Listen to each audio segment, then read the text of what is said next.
दोस्तों, आप ये जो तस्वीरें देख रहे हैं, ये वही चांद पर उतरे धरती के इंसानों की तस्वीर है जो चांद की सतह पर फतह कर अमेरिका का झंडा लगा रहे हैं। आज जिस तरह से चंद्रयान 3 की सफल लॉन्चिंग पूरी दुनिया में चर्चा का विषय बनी हुई है, ठीक बिल्कुल इसी तरह 54 साल पहले अपोलो 11 मिशन की लॉन्चिंग ने भी हर किसी को हैरान कर दिया था। यही वो मिशन था जिसके तहत पहली बार इंसानों ने धरती को छोड़कर चांद की सतह पर कदम रखा था। अपोलो 11 मिशन में commander Neil Armstrong, module pilot Michael और lunar module pilot Buzz Aldrin शामिल थे, जो इस एडवेंचर सफ़र के लिए शुरुआत में तो काफ़ी एक्साइटेड थे, लेकिन चांद पर कदम रखने से पहले उनके साथ कुछ ऐसा हुआ कि धरती पर मौजूद नासा के सभी वैज्ञानिक सदमे में आ गए थे। यहाँ तक कि इन एस्ट्रोनॉट को लग रहा था कि वो अब कभी धरती पर लौट नहीं पाएंगे। तो आखिर क्या हुआ था उनके साथ? उन्हें चांद की सतह पर किन किन मुसीबतों का सामना करना पड़ा था और कैसे वो उम्मीद खो देने के बाद भी धरती पर सही सलामत आ पाए? आखिर वो जगह कितना खतरनाक है जहाँ हमारा चंद्रयान जा रहा है? जानेंगे आज के इस वीडियो में, तो वीडियो के अंत तक बने रहें। दोस्तों, दिन था 16 जुलाई 1969। अपोलो 11 लॉन्चिंग के लिए तैयार था। एस्ट्रोनॉट भी अपनी तैयारियां पूरी कर चुके थे। पूरे वैज्ञानिक टीम भी इस मिशन को लेकर पूरी तरह से एक्साइटेड थे। लॉन्चिंग प्लेस के पास काफ़ी ज़्यादा भीड़ भाड़ थी। कैमरामैन के साथ साथ शूट करते न्यूज रिपोर्टर और उम्मीद भरी नज़रों से अपोलो 11 को देखते हुए दर्शक इस माहौल को काफ़ी खास और यादगार बना रहे थे। इस मिशन की लॉन्चिंग को 10 लाख लोगों ने समुद्र के किनारे बैठकर देखा था। वहीं घरों और ऑफिस में मौजूद 60 करोड़ लोग अपने कामों को साइड करके लाइव टेलीकास्ट की मदद से इस ऐतिहासिक पल का गवाह बन रहे थे। ऐसे में यूएस प्रेसिडेंट रिचर्ड निक्सन भी कहां पीछे रहने वाले थे। व्हाइट हाउस में मौजूद टीवी पर उन्होंने लाइव अपोलो 11 मिशन को उड़ान भरते हुए देखा। कई साल की मेहनत और रिसर्च के बाद नासा ने वो कर दिखाया था जिसके बारे में हम बचपन में चांद और सितारों को देखकर सोचा करते थे। यह मिशन सुबह 9:32 पर लॉन्च किया गया, जो पृथ्वी के ऑर्बिट में सिर्फ 12 मिनट के अंदर ही इंटर कर गया था। इसके बाद पृथ्वी की एक परिक्रमा पूरी करते ही SIVB 3rd स्टेज रॉकेट ने उसे चांद के रास्ते पर भेज दिया। इसके बाद 30 मिनट बाद मेन रॉकेट सैटर्न 5 स्पेसक्राफ्ट से अलग हो गया और स्पेसक्राफ्ट बिल्कुल सही स्पीड में अपनी मंजिल की तरफ आगे बढ़ने लगा। फिर आया 20 जुलाई का दिन, जब मुख्य यान कोलंबिया लूनर मॉड्यूल से अलग हो गया। कोलंबिया में माइकल कॉलिंस अकेले थे और वहां से मॉनिटर कर रहे थे कि लूनर मॉड्यूल कैसा परफॉर्म कर रहा है। उधर लूनर मॉड्यूल में नील आर्मस्ट्रॉन्ग और बज एल्ड्रिन मौजूद थे, जो 20 जुलाई को चांद की सतह के बेहद करीब पहुंच गए थे। तीनों एस्ट्रोनॉट 4 दिन के इस सफ़र के बाद अपनी दुनिया से निकलकर चांद की दुनिया में बहुत एक्साइटमेंट महसूस कर रहे थे। जब सभी वैज्ञानिकों को लग रहा था कि सब कुछ प्लान के मुताबिक चल रहा है, तभी तीनों एस्ट्रोनॉट को पता चला कि ईगल लैंडर अपने निर्धारित समय से 4 सेकंड आगे चल रहा है। हम लोगों के लिए ये 4 सेकंड भले ही कुछ मायने नहीं रखते, लेकिन अंतरिक्ष में हजारों किलोमीटर की स्पीड से चल रहे यान के लिए यह काफ़ी घातक साबित हो सकता है, जो उसे उसकी डेस्टिनेशन से मीलों दूर आगे पहुंचा सकता है। इस 4 सेकंड का मतलब था कि ईगल लैंडर सेलेक्ट की गई जगह पर लैंड नहीं करके कहीं और करने वाला था। अब चांद की हर जगह यान को नहीं उतारा जा सकता है, क्योंकि वहां बड़े बड़े गड्ढे और उबड़ खाबड़ सतह मौजूद हैं, जिनसे टकराकर ईगल लैंडर क्रैश भी हो सकता था।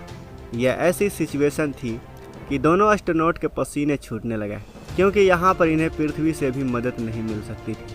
अब अंतरिक्ष यान और चांद की दूरी महज कुछ ही किलोमीटर की बची थी। तभी एक और मुसीबत ने दस्तक दे दी, जिससे उनकी सांसें हलक में आ गईं। असल में अपोलो 11 का गाइडेंस कंप्यूटर खतरे का संकेत देने लगा। इसकी सूचना धरती पर भेजी गई, जिसके बाद नासा के हेडक्वार्टर में हड़कंप सा मच गया। सब सोच में पड़ गए कि आखिर कंप्यूटर ऐसा संकेत क्यों दे रहा है। थोड़ी रिसर्च के बाद एस्ट्रोनॉट से कहा गया कि ये ओवरलोड की वजह से आने वाला एरर है, जिसे नज़रअंदाज करके एस्ट्रोनॉट अपने मिशन में आगे बढ़े। इसके बाद एस्ट्रोनॉट चांद पर लैंडिंग की तैयारी करने लगे। तभी नील आर्मस्ट्रॉन्ग की नज़र बाहर गई। उन्होंने देखा कि ऑटो पायलट बहुत ही बड़े गड्ढे के पास यान की लैंडिंग करवा रहा है। जिसके बाद उन्होंने तेजी दिखाते हुए यान के ऑटोमेटिक सिस्टम को बंद करके उसका कंट्रोल अपने हाथ में ले लिया और ऐसी जगह यान को लैंड करवाया जहां यान को किसी भी तरह का नुकसान ना पहुंच सके। आखिरकार इतनी मुश्किलों के बाद चांद पर कदम रखने का समय आ गया और 20 जुलाई 8:17 पर ईगल यान के चांद पर सही सलामत लैंडिंग हो गई। इसके बाद नील आर्मस्ट्रॉन्ग ने लैंडिंग की सूचना कोलंबिया में मौजूद माइकल कोलिंस को दे दी। यान की चांद पर लैंडिंग करने के 6 घंटे बाद यानी 21 जुलाई को नील आर्मस्ट्रॉन्ग ने चांद की सतह पर कदम रखा और उसकी तस्वीर नासा को शेयर करते हुए कहा कि यह इंसान का छोटा कदम है लेकिन इंसानियत को बचाने के लिए सबसे बड़ा कदम।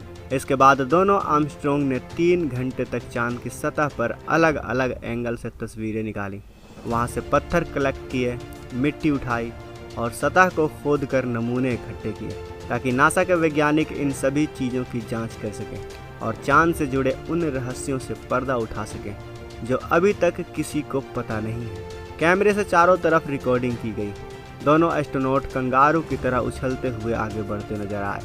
यह बहुत गर्व का मोमेंट था हम इंसानों के लिए, जिससे न सिर्फ नासा और अमेरिका का सीना चौड़ा हुआ बल्कि इस मिशन को इंसानियत के लिए सबसे बड़े अचीवमेंट के रूप में देखा गया। लेकिन इस मिशन की मुसीबतें ख़त्म नहीं हुई थी। अमेरिका का झंडा फहरा के वो जैसे ही मुड़े, उनके सामने कुछ ऐसा हुआ जिससे उन्हें लगा कि अब वो चांद पर ही फंस कर रह जाएंगे। दरअसल कम ग्रेविटी की वजह से अंतरिक्ष यान की फ्यूल पाइप का प्रेशर ज़रूरत से ज़्यादा बढ़ चुका था और फ्यूल कन्वर्ट होकर बर्फ़ का रूप ले रहा था। यह प्रेशर इतना बढ़ चुका था कि ईगल यान कभी भी फट सकता था। लेकिन 2.5 घंटे तक चांद पर घूमने के बाद उन्होंने देखा कि अंतरिक्ष यान के पाइप का प्रेशर कम होने लगा है, जिससे उन्हें सुकून महसूस हुआ। लेकिन इनकी खुशी ज़्यादा देर नहीं टिकी क्योंकि एक और मुसीबत इनके सामने आकर खड़ी हो गई। असल में अंतरिक्ष यान के दाहिने ओर लगा स्विच टूटकर नीचे गिर गया था, जिसके वजह से यान में शॉर्ट सर्किट होने लगा और उस हिस्से की पावर कट हो गई। काफ़ी ढूंढने के बाद बज एल्ड्रिन को स्विच तो मिला लेकिन उसे ठीक करना काफ़ी मुश्किल था। लेकिन जैसे तैसे करके उन्हें स्विच को ठीक किया और पृथ्वी पर वापस लौटने का सफ़र शुरू कर दिया। इसके बाद 24 जुलाई के दिन अपोलो 11 पृथ्वी पर लौट गया और इन एस्ट्रोनॉट के सम्मान में यूएस के प्रेसिडेंट खुद गए और एक पार्टी आयोजित की गई। इस मिशन ने रातों रात तीनों एस्ट्रोनॉट को सेलिब्रिटी बना दिया। लेकिन अब 54 साल बाद बारी है भारत की, जिसकी तकनीक का लोहा पूरी दुनिया मान चुकी है। हमारा चंद्रयान अब कुछ ही दिनों में चांद की सतह पर पहुंचने वाला है, जिस पे हम सभी भारतवासियों को गर्व है क्योंकि यह चंद्रयान मिशन भारत का मिशन नहीं है दोस्तों, ये पूरे इंसानियत, पूरे मानवता का मिशन है। इसलिए दोस्तों इस वीडियो को ज़्यादा से ज़्यादा लोगों तक शेयर करें, लाइक करें और कमेंट बॉक्स में अपनी शुभकामनाएं ज़रूर दें। मिलते हैं अगले वीडियो में।